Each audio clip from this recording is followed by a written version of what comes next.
একদম আমার সাথে এভাবে কথা বলবি না।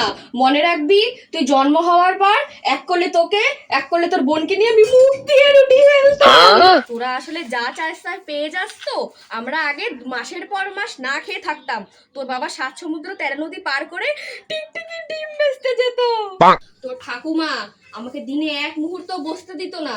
আমি বলেই টিকে গেছি বাবা, অন্য কেউ হলে না এতদিনে পালিয়ে যেত। আগে আমাদের বাড়িতে দেওয়াল ছিল না, ছাদ ছিল না, চারিদিক ফাঁকা ছিল। যখন বৃষ্টিতে জল আসতো, সেই জলের মধ্যে আমরা প্লাস্টিক পেঁচিয়ে নৌকা ভাসাতাম। আগে আমাদের বাড়িতে কারেন্ট ছিল না, অন্ধকারে শ্বশুর কোনটা ভাসুর কোনটা চিনতে পারতাম না। বিয়ের পর হাতে দুটো বাচ্চা ধরিয়ে আমাকে আর তোর বাবাকে বাড়ির থেকে বেরিয়ে যেতে বলেছিল। আমরা এক কাপড়ে বাড়ির থেকে বেরিয়ে গেছিলাম।